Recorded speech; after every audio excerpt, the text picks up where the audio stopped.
गोरी कोवी ने 2 अंडे दिए थे, इसलिए आजकल वो बहुत गुस्से में रहती थी, क्योंकि उसको सारा दिन अंडों पर बैठना पड़ता था।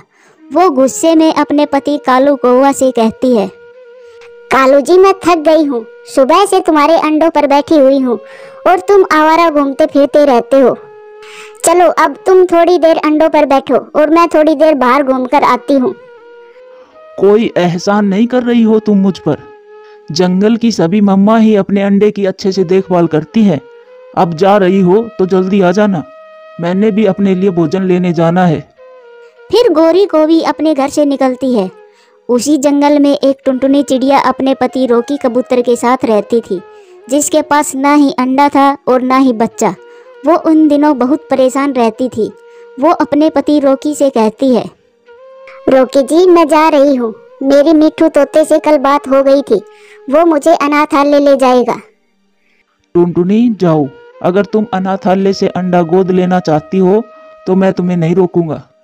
फिर वो टुनटुनी चिड़िया अनाथालय से अंडा गोद लेने के लिए निकलती है। रास्ते में टुनटुनी नदी पर पानी पीने के लिए रुकती है, जहाँ पर गोरी कोवी पहले से बैठी हुई थी। टुनटुनी, कहाँ जा रही हो? गोरी बहन, मैं मिट्ठू को लेकर अनाथालय जा रही हूँ। वहाँ से मैं एक अंडा गोद लूंगी। टुनटुनी, मैंने अभी कुछ दिन पहले ही 2 अंडे दिए हैं। तुम ऐसा करो, अनाथालय से अंडा लेने की बजाय तुम मुझसे एक अंडा गोद ले लो। गोरी, ऐसे कैसे हो सकता है? कोई माँ कैसे अपना अंडा किसी को दे सकती है? टुनटुनी, मैं कौन सा फ्री में दूंगी तुम्हें अंडा? मैं अपना एक अंडा बेचना चाहती हूँ, क्योंकि मुझसे 2 बच्चों का पालन पोषण अच्छे से नहीं होगा। तो गोरी, तुम कितने में दोगी अपना एक अंडा? 100 रुपए दो और मुझसे एक अंडा ले लो। गोरी, मैं अपने पति से सलाह करके बताती हूँ। मेरे घर पर ही आ जाना, मैं अब घर ही जा रही हूँ। फिर टुनटुनी वापस अपने घर चली जाती है। वो घर जाकर अपने पति से सलाह करती है। टुनटुनी, अगर गोरी अपना अंडा बेचना चाहती है तो तुम उससे ही अंडा गोद ले लो। अनाथालय से कई बार पुराने अंडे भी मिल जाते हैं। गोरी का अंडा ताजा होगा और उससे बच्चा जरूर निकलेगा। तो फिर रोकी जी, आप मुझे 100 रुपए दीजिए, मैं भी गोरी कोवी से अंडा गोद लेकर आती हूँ। ऐसे टुनटुनी 100 रुपए लेकर गोरी के घर जाती है। गोरी बहन, ये लो 100 रुपए और मुझे अपना अंडा गोद दे दीजिए। ये लो टुनटुनी बहन, जल्दी से ले जाओ। अगर कालू आ गया तो वो मुझे भाषण देना शुरू कर देगा। ऐसे टुनटुनी गोरी कोवी से 100 रुपए में अंडा लेकर घर चली जाती है। शाम को जब कालू कौवा घर आता है तो वो अपना एक अंडा देखकर गोरी से कहता है, गोरी, दूसरा अंडा कहाँ है? क्या बताऊं कालू, एक अंडा मेरा पंजा लगने से टूट गया था, मैंने उसे बाहर फेंक दिया है। फिर इसी बात को लेकर कालू कौवा और गोरी कोवी के बीच खूब लड़ाई होती है। समय गुजरता गया, गोरी के अंडे से बेटा निकलता है और टुनटुनी चिड़िया जो अंडा गोरी से लेकर गई थी, उस अंडे से बेटी निकलती है। रोकी, देखो तो छोटी सी कोवी कितनी सुंदर लग रही है। इसका नाम क्या रखें? टुनटुनी, इसका नाम सुंदरी रखते हैं। मुझे सुंदरी नाम बहुत अच्छा लगता है। टुनटुनी, हम सुंदरी का बहुत अच्छे से पालन पोषण करेंगे और इसे अच्छाई और बुराई की सीख देंगे, ताकि ये बड़ी होकर एक अच्छी और सच्ची पक्षी बन सके। रोकी जी, मैं कई दिनों से बाहर नहीं गई हूँ, मैं सुंदरी के लिए भोजन लेकर आती हूँ। फिर टुनटुनी चिड़िया अपने घर से बाहर जाती है। अच्छा ही हुआ जो वो बेटी वाला अंडा टुनटुनी चिड़िया को दे दिया, मेरे अंडे से तो बेटा निकला है।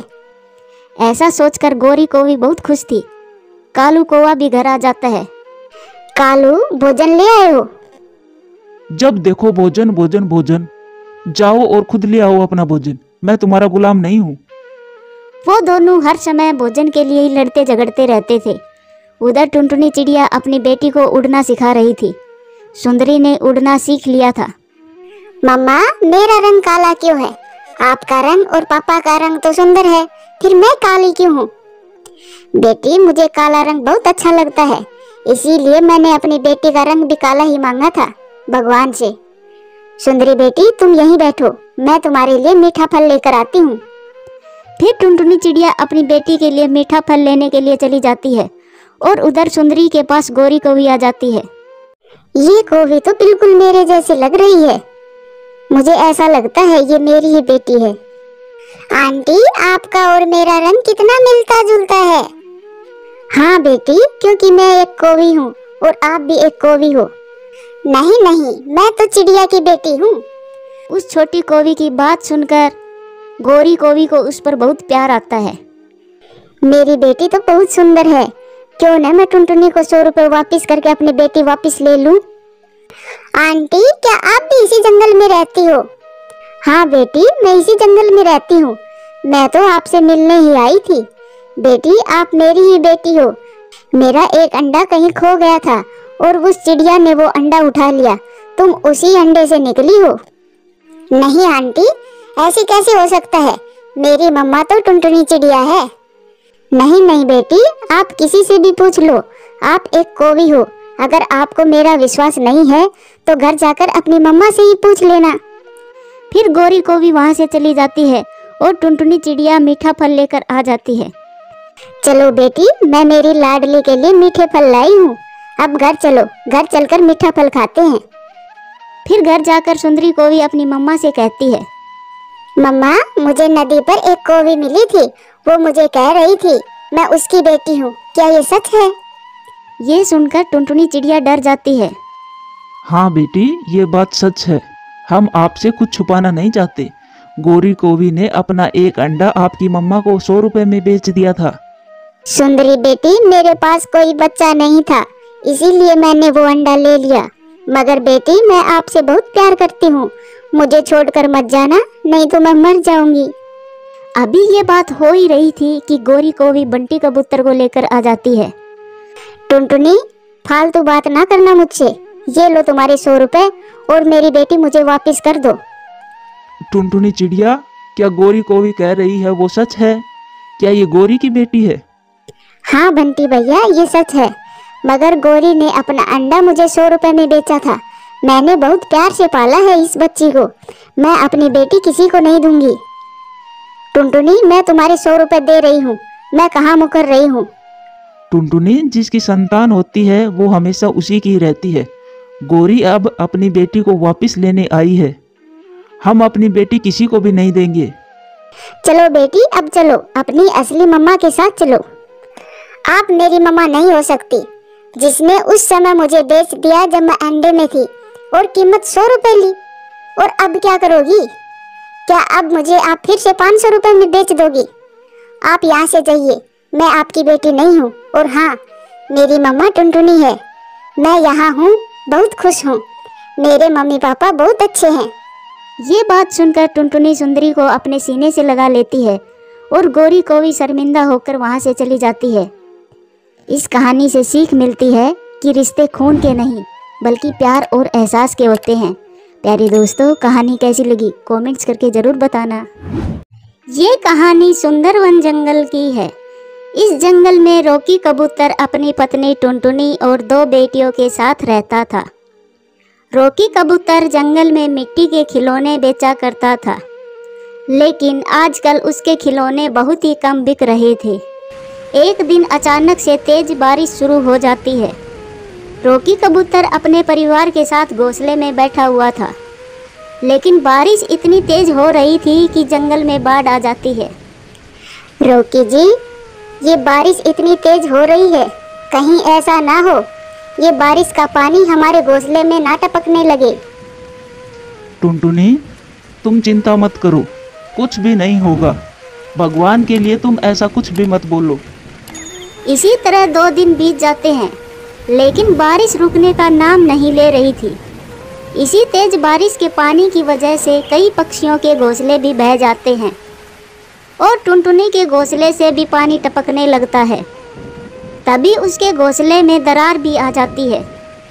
टुनटुनी, दोनों बच्चियों को लेकर जल्दी से घोंसले से बाहर निकलो।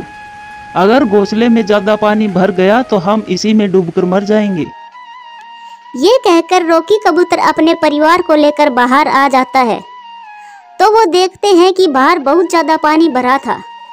तभी टुनटुनी कहती है, हे भगवान, बाहर तो इतना ज्यादा पानी भरा है और हमारा घोंसला भी टूट गया है। अब हम सब कहाँ जाएंगे?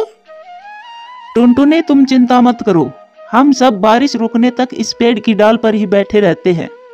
जब बारिश रुक जाएगी तब हम कुछ सोचेंगे। फिर अगले दिन बारिश रुक जाती है और बाढ़ का पानी भी कम हो जाता है। तब टुनटुनी अपने पति से कहती है, रोकी जी, अब हम क्या करेंगे? हमारा तो बसा बसाया घर भी टूट गया है। हम अपनी बच्चियों को कहाँ रखेंगे? हम दोनों तो बाहर भी रह लेते। टुनटुनी, तुम चिंता मत करो, हम अपना नया घर बना लेंगे। रोकी जी, आपको पता भी है या नहीं, नया घर ऐसे ही बातों में तो नहीं बन जाएगा। आपको पता है नया घर बनाने के लिए कितने पैसे खर्च होते हैं, और इतने सारे पैसे हम कहाँ से लाएंगे? टुनटुनी, जरूरी थोड़ी है हम अपना घर ईंट और पत्थर से ही बनाएं। हम अपना मिट्टी का घर बनाएंगे और मिट्टी हम जंगल से ले आएंगे। दोनों पति पत्नी ऐसा सोचकर मिट्टी लेने जंगल में जाने ही वाले थे। तभी उनकी बड़ी बेटी चिंकी कहती है, मम्मा, मैं भी आपके साथ चलूंगी और मैं आपकी कुछ मदद कर दूंगी। नहीं बेटी चिंकी, तुम हमारे साथ नहीं जाओगी, तुम यहीं रहो और अपनी छोटी बहन गुड़िया का ध्यान रखो। हम जल्दी ही वापस आ जाएंगे। ये कहकर दोनों वहां से चले जाते हैं और इधर चिंकी चिड़िया अपनी बहन का ध्यान रख रही थी। तभी अचानक से उसकी छोटी बहन गुड़िया रोने लगती है। गुड़िया, मत रो, बताओ तुम्हें क्या हुआ है? तुम्हें कुछ चाहिए क्या? दीदी, मुझे बहुत जोरों की भूख लगी है, मुझे खाना चाहिए। तू यहीं रुक गुड़िया, मैं तेरे लिए कुछ खाने को लाती हूँ, और तू यहाँ से कहीं जाना मत, ठीक है? ये कहकर चिंकी चिड़िया वहां से चली जाती है और गुड़िया को वहीं बिठाकर छोड़ जाती है। वहीं दूसरी तरफ एक शिकारी चील अपने भोजन की खोज में घूम रहा था। तभी उसकी नजर गुड़िया पर पड़ती है और वो उसके पास आ जाता है। वो गुड़िया को खाने ही वाला था। तभी गुड़िया उसे कहती है, चील भैया, मुझे मत खाओ, मैं अभी बहुत छोटी हूँ, मैं मर जाऊंगी, मुझे मत खाओ।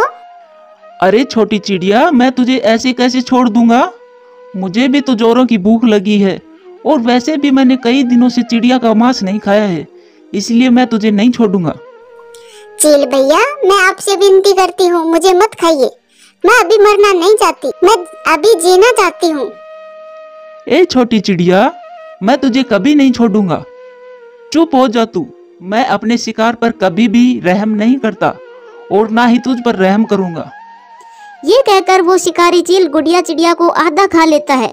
आधा खाने के बाद कहता है, अरे वाह, इस छोटी सी चिड़िया को खाकर तो मजा ही आ गया।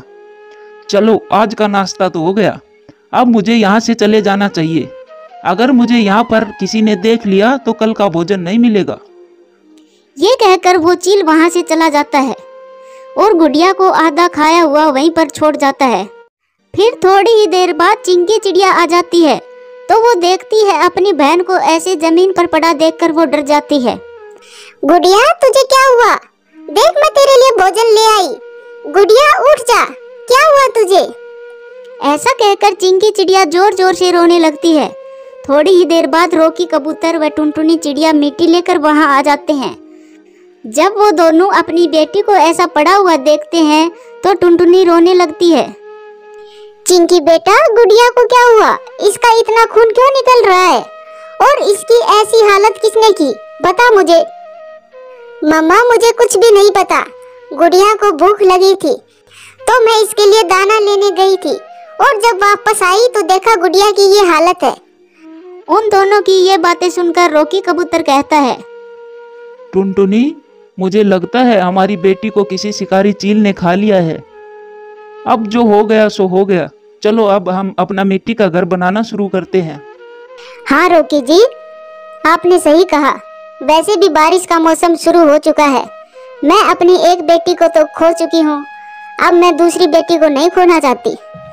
फिर उसके बाद वो अपना घर बनाना शुरू करते हैं।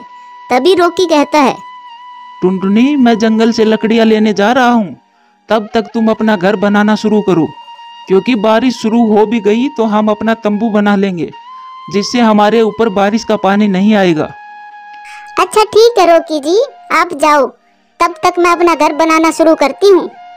ये कहकर रोकी कबूतर जंगल से लकड़ियाँ लेने चला जाता है और इधर टुनटुनी चिड़िया अपना घर बनाना शुरू कर देती है। कुछ ही देर बाद उसका थोड़ा सा घर बन जाता है। जब रोकी लकड़ियाँ लेकर आता है तो उनसे वो तंबू बना लेते हैं। जैसे ही वो तंबू बना लेता है तभी तेज बारिश शुरू हो जाती है।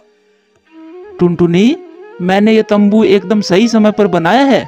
अगर मैं ये तंबू नहीं बनाता तो इस तेज बारिश की वजह से हमारा मिट्टी का घर जितना भी बना है वो सब भी टूट जाता। इस तरह वो तीनों पूरी रात बाहर ही गुजारते हैं। अगले दिन बारिश रुक जाती है तो फिर से वो दोनों अपना घर बनाना शुरू कर देते हैं और कुछ दिनों की मेहनत के बाद उनका मिट्टी का घर बनकर तैयार हो जाता है। फिर वो सभी अपने घर के अंदर बैठे होते हैं। तभी टुनटुनी कहती है, रॉकी जी, आपने तो ये घर बहुत ही अच्छा बनाया है। अब हम अपनी बेटी के साथ अच्छे से इस घर में रह सकते हैं। हाँ टुनटुनी, हमारा घर बहुत ही अच्छा बना है और इस घर के अंदर कितनी ठंडक भी है, हमें गर्मी भी नहीं लगेगी। हाँ पापा, हमारा महल परियों के महल जैसा है। फिर रॉकी कबूतर अपने परिवार के साथ खुशी खुशी मिट्टी के घर में रहने लगता है। प्यारे दोस्तों, कहानी कैसी लगी कमेंट्स करके जरूर बताना।